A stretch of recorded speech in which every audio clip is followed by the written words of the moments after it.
let's check out how culture and gender affect our language use.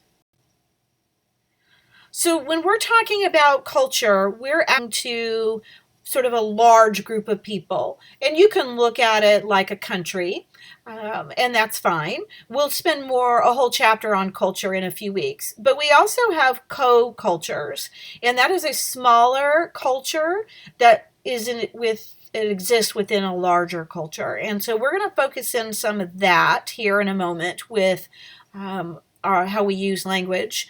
But language is defined and used within a particular culture. So in the United States, we are a large culture and we speak English.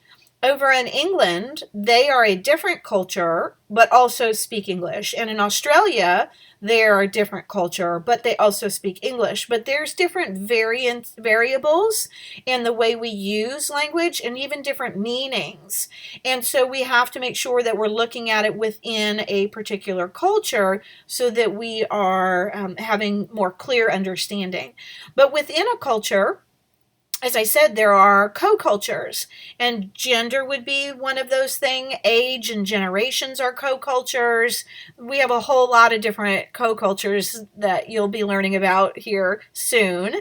But part of your co-culture is defining the words or the language used within that culture. So teenagers would have some different language than a senior citizen group, for example. And while they're still speaking English, there are different slang words and different meanings. And so that could be a challenge. Just because we all speak English doesn't mean we all understand that. In fact, a few years ago when my daughter was in middle school, she asked me what on fleek meant. And I didn't know. That's not my generation. We didn't use that phrase or that word. And so my students, I asked you all and you all told me. And so then we learned. Right? So language can be a huge barrier, especially when we have all these different co-cultures within the culture that's processing and defining things differently. So when we're talking about our language use, we're going to have times that are more formal or informal. And we want to change our language use based on those components. So a job interview would be more formal, or if you're speaking to your boss, it's probably more formal. If you are giving a speech, that's more formal. You're talking to your best friend, you're texting, that would be more informal. So the ability to change your language use based on those situations is really good, and that's a skill we use, and it's called style switching. You'll learn a little bit more about that in this chapter, but that is a great skill. The ability to adapt and change based on the environment, the context, and even the relationship that you're of the person you're speaking with. But cultural terminologies actually can be really fun if we look at it. We have this drink here that is fizzy and usually cold, and they are known as soft drinks.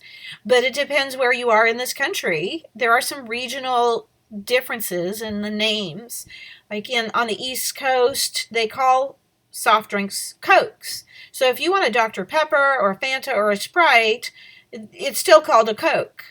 Right? If you're on the West Coast, it's usually referred to as a soda. If you're in the Midwest, they often call it a soda pop or a pop.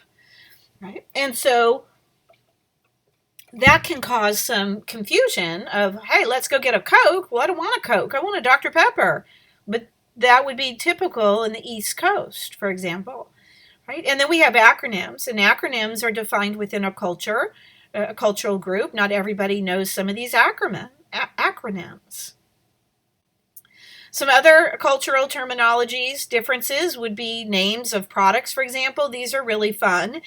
Chevy used to make a car called the Nova, and it actually sold just fine here in the United States. It did not sell so well in Mexico. Why?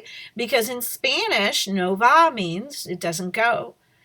So it did not sell well. So it didn't, that language barrier, if you want to call it that, it didn't translate from English to Spanish well, and nobody really thought about that when they were naming the car, right? And so culture is crucial in trying to understand meaning.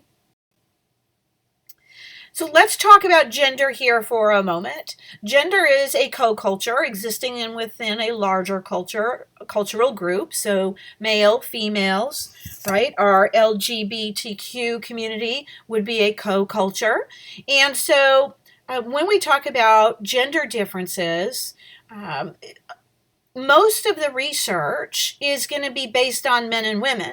Uh, Communication goes back for centuries, but the more recent research, really started probably in the 1950s. So the majority of the research is differentiating between, in general, how men and women communicate. So we certainly are not trying to leave out or neglect our LGBTQ community.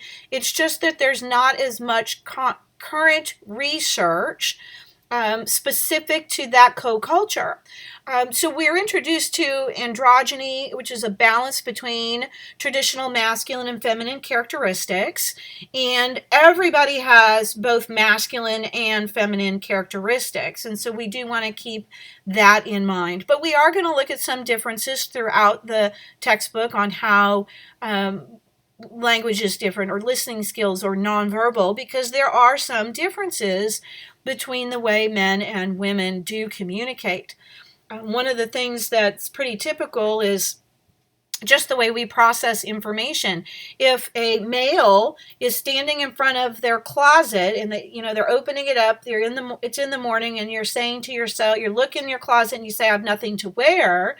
Men tend to process that statement very literally, and it's the clothes are dirty in the hamper. That is a typical way that men process that particular statement. If females are standing in front of their closet and they open it up, right, and they're saying, I have nothing to wear, what usually means is that there are clothes there, so you have clothes, but it's just not what you're in the mood to wear, or it doesn't fit you right, or it's not the style you're looking for that day.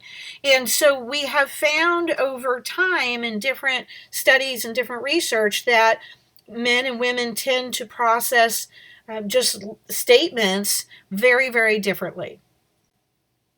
I have an outline here, or an itemized list of a few things on differences between men and women. Men tend to be more task oriented and communicate for a particular purpose or attaining a particular goal, and women tend to communicate more for connection and empathy and encouragement, and it's more relational.